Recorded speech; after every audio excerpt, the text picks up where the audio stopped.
À l'occasion du colloque des leaders pédagogiques 2022, nous avons demandé à quelques personnes participantes de prendre un moment pour partager avec nous, autour d'une table et de micros, leurs expériences autour d'enjeux relatifs au leadership dans leur milieu. Mon nom est Maxime Pelchat et bienvenue dans Leadership partagé, une série d'entrevues balado présentée par le Récit de l'enseignement privé en collaboration avec le Cadre 21.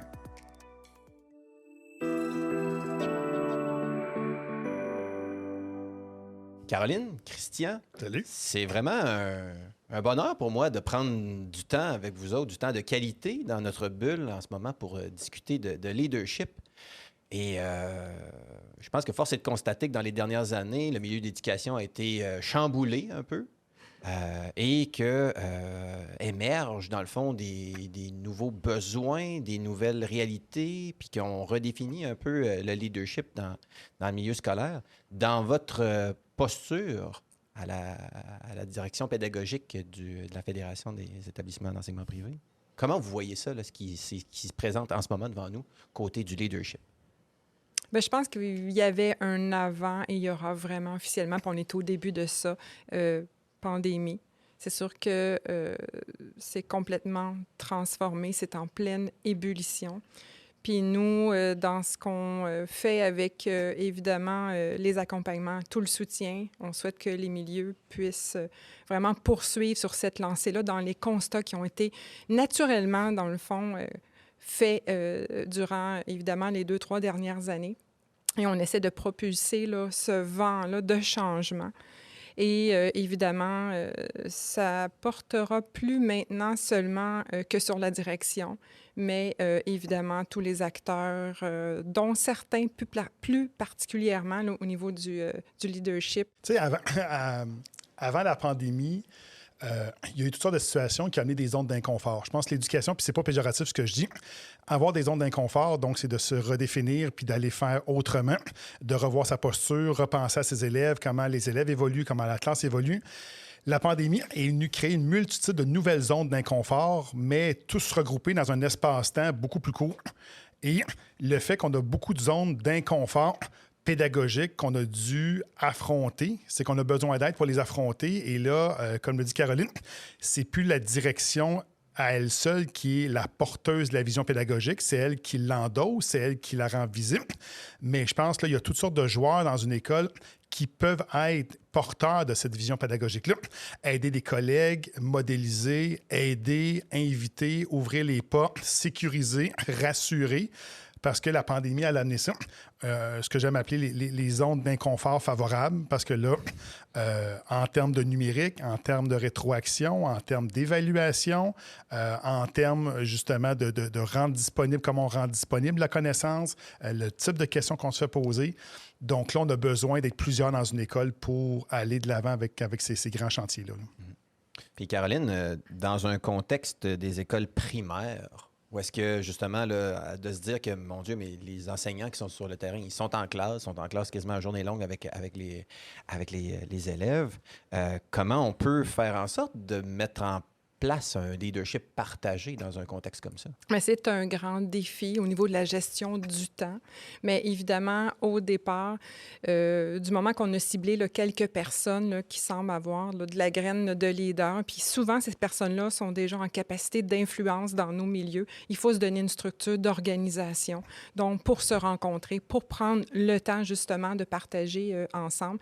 Je dirais qu'il y a une planification annuelle de base, soit avoir un comité pédagogique où on peut se rencontrer, provoquer les rencontres de niveau, provoquer des rencontres de cycle, revoir même si nos enseignants qui s'impliquent, justement, sont à 100% en classe, revoir au niveau de la tâche du temps dédié, puis de réorganiser certains éléments pour que, évidemment, ces enseignantes et enseignants-là puissent avoir un peu plus de temps là, pour, évidemment, s'investir et apporter au développement, puis à toute la réflexion là, au niveau là, pédagogique. Mais ça reste un grand défi, mais ça appartient, cet élément-là, à la direction, de bien l'organiser dans une structure et après ça, bon, on y ajoute tout le contenu et ça devrait là, bien aller.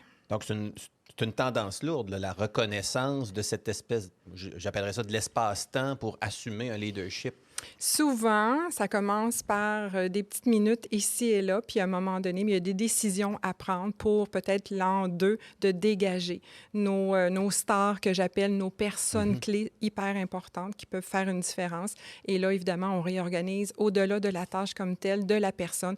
On réorganise là, à plus grande échelle notre structure au niveau de l'école pour permettre justement ce temps-là de partage, d'échange, parce que, comme le disait Christian, il y a vraiment des moments où on doit revoir et on parle de changement et il faut prendre le temps, évidemment, là, de s'approprier ensemble, direction et avec nos leaders, là, ces changements-là au niveau de la pédagogie.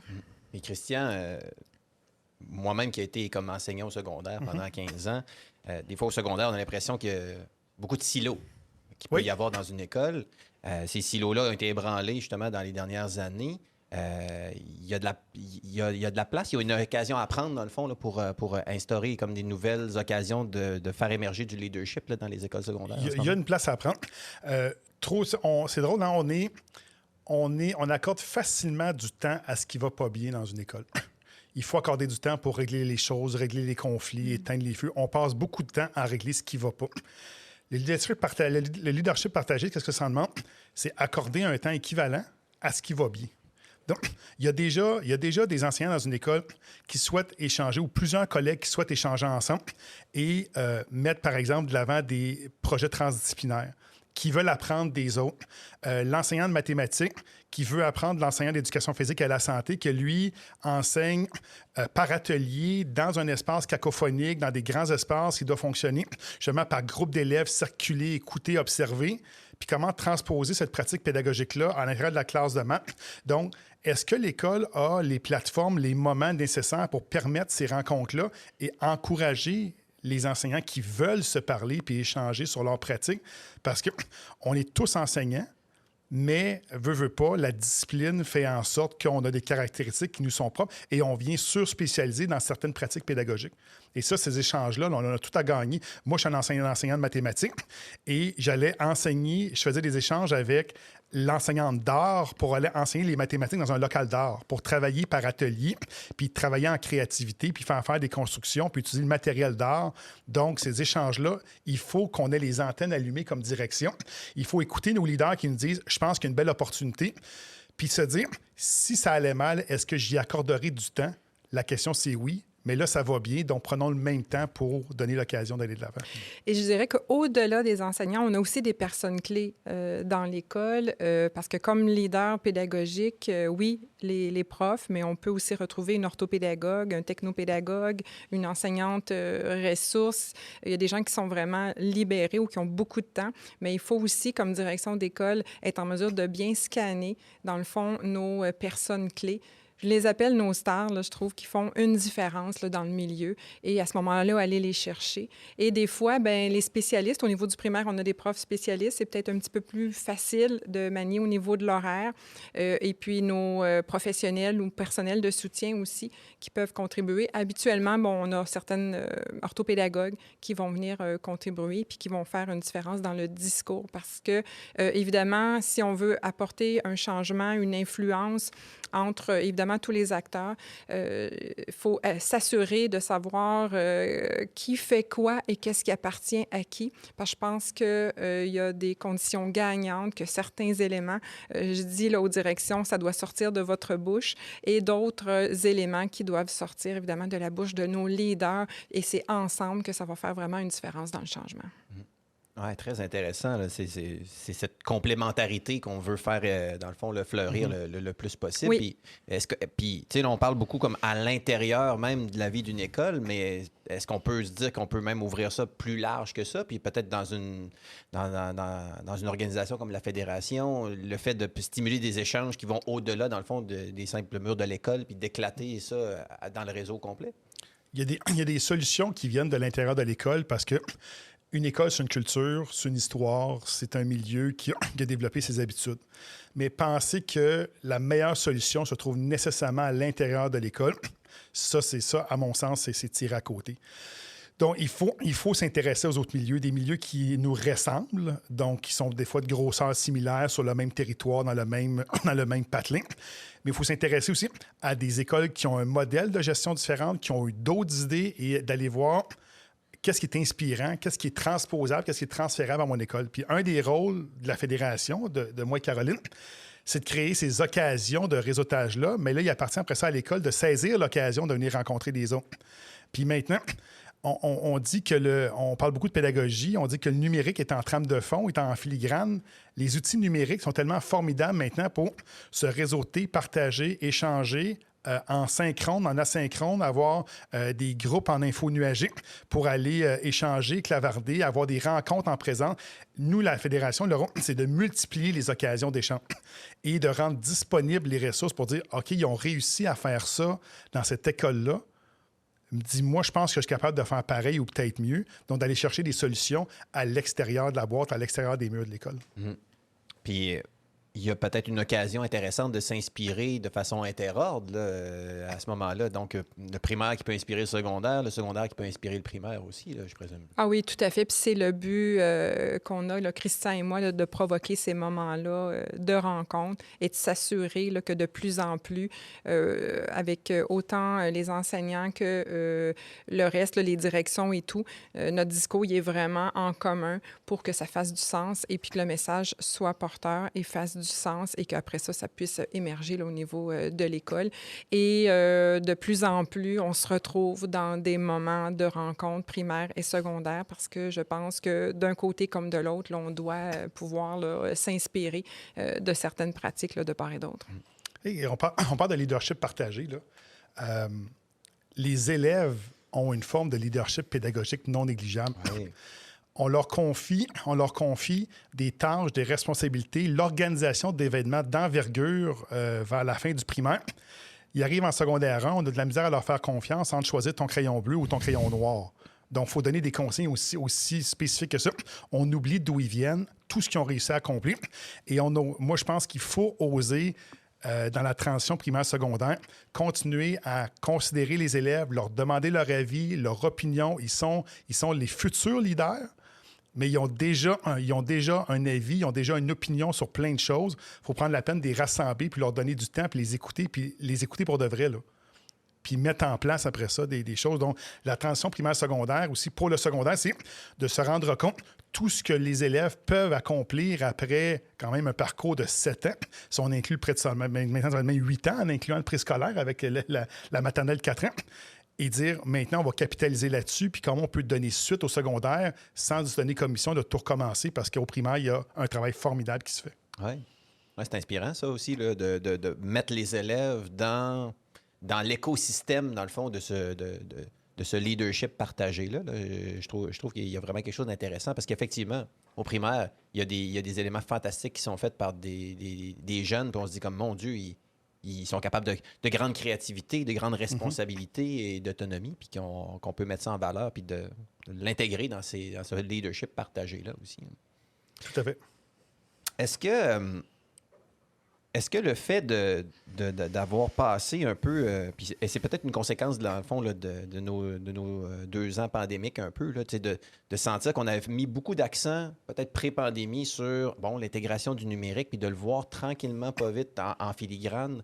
Est-ce que ça peut aider, dans le fond, au leadership partagé, dans le sens que là, Puis je vous lance la question, là, comme si on avait une impression que que la nouvelle affaire, c'était comme l'intégration du numérique, puis que là, maintenant il y a des avancées qui ont été faites, peut-être forcées par la pandémie jusqu'à un certain point, qu'on peut revenir à des fondements plus transversaux, dans le fond, là, des enjeux, que ce soit comme, justement, là, évaluation, etc. Est-ce qu'on est vraiment sur une lancée ou est-ce qu'on revient au fondement pédagogique au cœur de ce leadership partagé-là? En fait, là, je ne sais pas si je vais répondre à ta question, mais je vais me lancer dans une direction. Vas-y. Tu vois, une des choses post-pandémiques, c'est que pré-pandémique, dans les écoles, ce qu'on peut voir autant au primaire qu'au secondaire, on avait conseiller pédagogique, répondantique, technopédagogue, répondant de matière, répondant de niveau, peu importe. Il y avait toutes sortes de choses. Ouais. Pourquoi maintenant on parle de leader pédagogique? Je pense qu'en 2022, dans une situation post-pandémique, où là, je pense que la démonstration, je pense que le fossé numérique c'est rapetissé entre les élèves et les enseignants. Je ne veux pas parler des parents, je pense qu'il y a quand même une crevasse, là, quelque chose d'assez profond, des fois, qui peut un écart, je ne sais pas comment on appelle ça, mais le fossé numérique là, avec les parents, mais c'est tellement devenu un incontournable, puis tu l'as dit en filigrane, que maintenant, un leader pédagogique, nommons-le conseiller pédagogique, c'est aussi automatiquement un technopédagogue, un répondantique, parce qu'on ne peut plus faire la différence entre quelqu'un qui fait juste du numérique et quelqu'un qui fait juste de la pédagogie. Maintenant, il y a des bonnes pratiques pédagogiques qui incluent le numérique nécessairement, qui incluent d'autres types de pratiques, des fois des pratiques universelles, des pratiques inclusives. Donc, il faut que la personne qui est en posture de leadership maîtrise tout ça.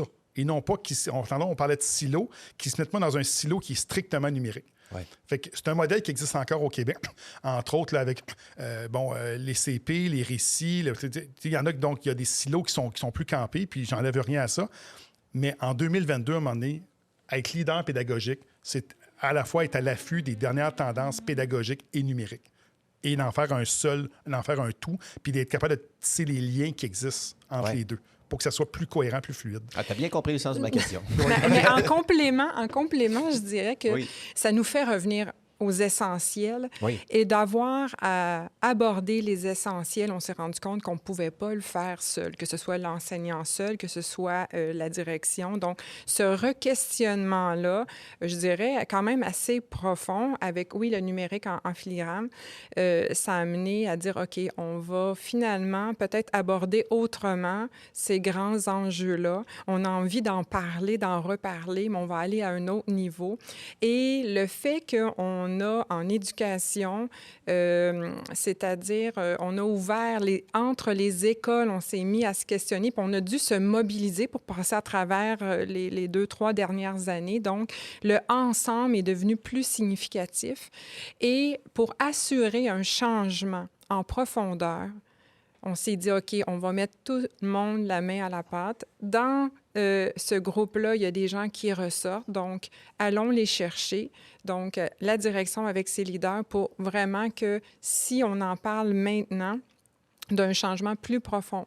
Par exemple, en évaluation, même si on en avait parlé avant, on souhaite vraiment avancer et puis peut-être régler, décider, faire du ménage et élaguer certaines choses. Et le ensemble a fait une différence dans ce qu'on a vécu, je dirais même comme individu lors de la pandémie. Et en éducation, bien, on a ouvert les silos, on a ouvert nos écoles. On devait se tenir ensemble parce qu'il y avait des enjeux, de santé, mais de pouvoir rester en contact avec les élèves. Donc, je pense que ça, c'est un pas vraiment intéressant dans notre réseau. Et nous, Christian et moi et notre équipe, bien, on continue cette lancée-là de créer justement, tout ne peut plus se passer que dans notre école. Il faut aussi regarder ce qui se passe aussi ailleurs. Puis c'est à plusieurs qu'on peut faire une différence. Fait que moi, je pense que c'est intéressant la réflexion sur ces éléments-là essentiels pour la suite. Absolument. Mais je pense que c'est un super beau mot de la fin là, sur le mot-clé « ensemble », dans le fond, qui est là, qui je pense qu'il chapeaute nos échanges. Merci beaucoup d'avoir accepté l'invitation, Christian, Caroline. Merci, Maxime. Ça fait plaisir.